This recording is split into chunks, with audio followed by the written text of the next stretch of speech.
Welcome back to So Much Fun. I'm Colleen Murphy and I teach sewing.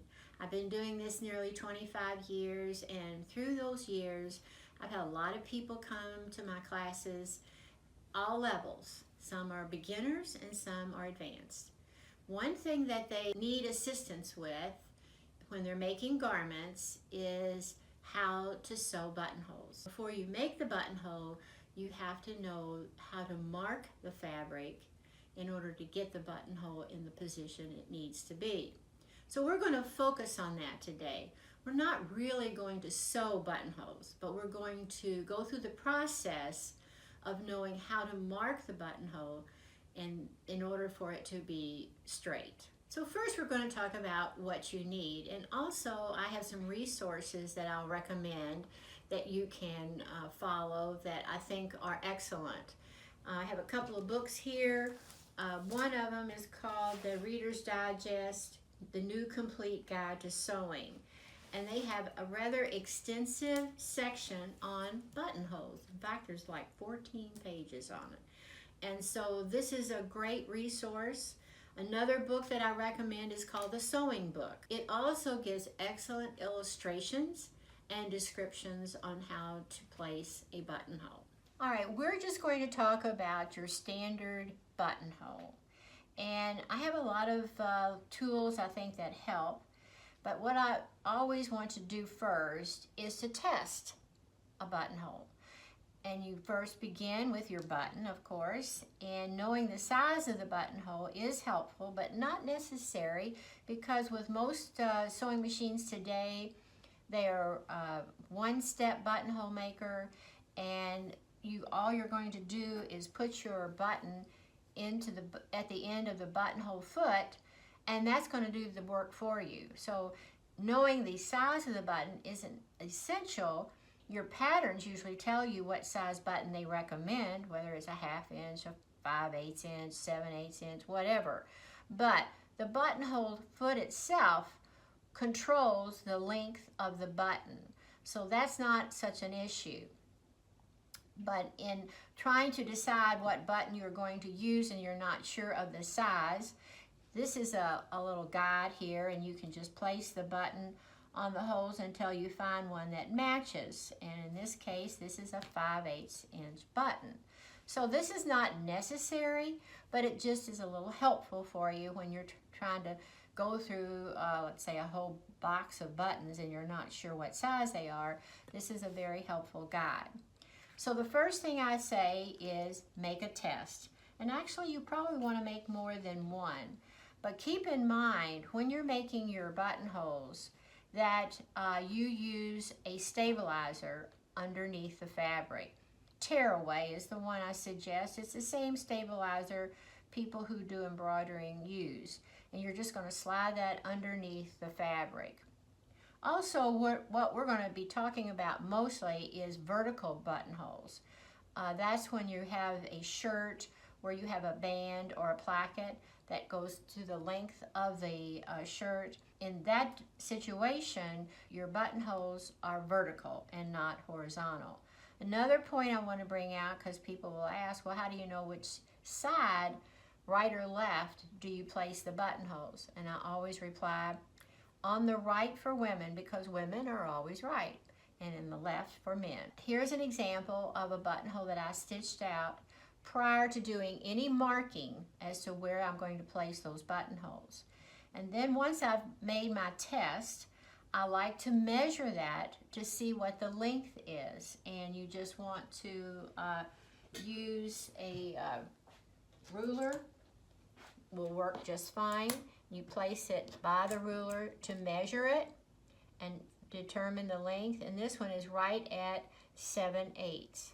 Because even though the button is 5/8, the buttonhole is larger than that, because you have to allow for the depth of the button. So don't expect that to be wrong, because the sewing machine, again, knows to take that into consideration. All right, so you make a sample, and it's important too, and your pattern will say to you to have interfacing on the fabric. Here is an example. I've already made these buttonholes, and I used a dark interfacing just so I will remember whenever I'm making buttonholes on a garment, be sure to have that fusible interfacing attached, because you need everything you can to stabilize, not necessarily to add bulk, but to stabilize your fabric.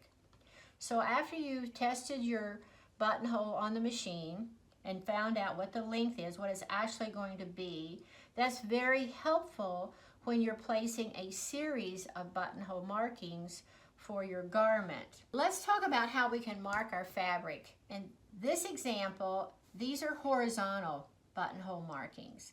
And I used this tool, which is wonderful because you can spread it out to space it exactly where you want it to be. But this really, I only use this for horizontal markings. And when you're doing a placket, you're going to do vertical. But when you're doing horizontal, this is a great tool for that. And then you can just place it on top of the fabric and draw a line. And I use, the removable mark. Some of them it's by heat and some by water. I hesitate suggesting it because I think you need to really test if this mark will disappear. It concerns me that sometimes they don't, but a lot of people will use the erasable pen in order to do their markings, and this tool is wonderful for horizontal buttonholes. If you notice, I've got it here on my mat with 1/2-inch markings, and that's also very helpful when I'm doing the markings, because I've got a guide, an automatic guide right under my fabric. So now we're going to talk about vertical buttonholes. This is my preferred method for doing markings for vertical buttonholes.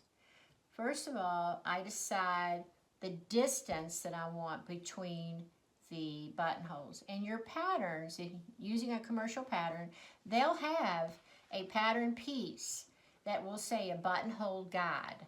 And usually buttonholes are about 3.5 inches apart, but not always, and you are at liberty to change that if you want to. And when you're doing vertical buttonholes, for people who are large-chested, if you might say, your first marking should be at the bust line, at the full bust line.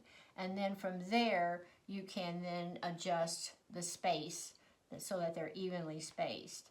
And the top buttonhole should be, it's about 1/2 inch from the top edge. And then the rest of them, in this case, are 3.5 inches apart. So first I know the length. First I know the length of the buttonhole, and then I know how far apart I want those to be. And so I just use pins to put a mark at the beginning and at the end of the buttonhole. So let me get a couple of pins to illustrate that. So what I did here is I laid my buttonhole onto the fabric like that, and then I put a pin at this point, and then another one here at the end. All right. Now, the distance from the edge of the fabric to where that vertical direction will be is determined by the width of the band or the placket. So this illustration is assuming it's a 1.5 inch width. So I took 1/2 of 1.5, that's 3/4, and then I adjusted it 1/8 of an inch because I know there's going to be 2 rows of stitching, and I want that line that I have in thread to be at 3/4 of an inch. So I have to adjust it 1/8 of an inch from 3/4. Where you place the pin first is the most important point, because that's the point where you're going to line up the needle at the sewing machine. So I'll go where the vertical and horizontal pins are at the top of the buttonhole, or it could be just one end of the buttonhole. I'll put that pin in there, or that needle in, and then I take it across, and how far I take it across is not important. The important part is where that thread is, where the two pins intersected.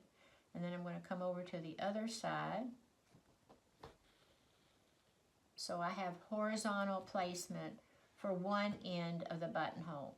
And you know, you've got long threads, no knot, and this is where the mat comes in handy, because I can lay my fabric onto the table and I have the markings, and I can see that I keep my thread straight in line with a line on the mat. And then I go down to the other pin, again, making sure I keep the right distance. And then I'm going to bring the thread down to the bottom part of the buttonhole, the pin where it's marking that. Put the needle through the fabric, take it underneath, making sure that it's straight, and that's where the mat is so helpful to see that I get that straight. Bring it over, underneath, and then back up at the end of the vertical thread. The only thing I'm really interested in is the beginning, the ending, and that vertical line is parallel to my edge, and that it's the amount that I want it to be. What this is and that, it doesn't make any difference. So now we have a product on the market that does make it much, much easier than that way. And it is called space tape. And this is what it looks like. It's a roll of tape, and you cut it for each buttonhole that you want to do. And you can easily remove it and reposition it. It's not permanent by any means. And actually you sew through it at the sewing machine, and that'll work just fine. Now, it's difficult to tell what those markings are, so I made a drawing to try to illustrate. You have two vertical lines for the length of the buttonhole.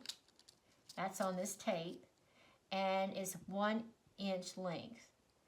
So each line represents a different length, and they're each in a different color, so that really helps too. So here the magenta is 7/8 inch, the blue is 3/4, the orange is 5/8, and the magenta again is 1/2 inch, and the full length is 1 inch. So the idea is that you position your fabric when you have it at the sewing machine where it will be right at the point at the top of the buttonhole in the center. You definitely want to get it right there in the center at the line that you're wanting to use. I pointed to the 1 inch, but if your buttonhole is 7/8, then you want to make sure you're at the 7/8 mark rather than the 1 inch. So I placed all of those onto the fabric, and I've already removed one, but you can see you can easily sew through it. It does not gum up the needle at your sewing machine. So this is a very helpful aid when it comes to marking your buttonholes. You really don't have to mark, you just have to position that tape so it's the correct distance from the edge that you want, and that it is parallel and it is not at an angle. Also remember when you're at the sewing machine that you do use tearaway or something similar, a stabilizer that you can remove once you've finished your buttonhole. When you're making your buttonhole at the machine, like I say, we're not going to be doing that today, but you want to make sure that you keep that buttonhole foot in line, and that you can see that this edge between the buttonhole foot and the edge of your fabric is parallel. You've got that spaced. And so if I was making this, I would position the needle on the machine right at that center, at the end, the beginning end of the buttonhole stitch itself. Once your buttonholes are made, you need to cut them. And we use, I prefer to use this buttonhole cutter. And it comes with a block of wood. Now prior to making the cut though, I want to seal the stitches so that on the slight chance that I should cut one of the threads, the seam sealant will help prevent that from happening. And the product name is Fray Check, all right? And it's a great product. I always use it when I make buttonholes. And all you need to do on the underneath side of your buttonhole is to take the Fray Check and run a small bead of it right down the middle of the buttonhole, just like that. You want to avoid getting it on the fabric because it will leave a spot. So it's right down the middle of the buttonhole and it's just on the thread. It's not on the fabric. It takes a couple of minutes for it to dry, not very long actually. So you wait until that's dry, and then you'll turn it over to the right side. See, I still have that tape on there, and that is just fine. And I'm going to put my block of wood under the buttonhole. And with this buttonhole cutter, you're not going to slide it up and down. You're going to take it straight down in between the two rows of stitching, and you're just going to rock it back and forth. Once you've done that, let's see if we got it open. When we do. And now I don't use a seam ripper. I prefer to use a pair of scissors like this, where I can slip it right inside and then just finish off the cut, the opening like that. Once you've done that, then you can pull off your space tape and underneath remove your stabilizer. And you'll be all set then to put your buttons on. And there you are. And they are nice and straight. I hope this video has been helpful for you when you start prepping and making your buttonholes. Actually, the sewing machine will do the work for you, but you really do need to be precise in your markings. Don't forget to like and subscribe and have so much fun.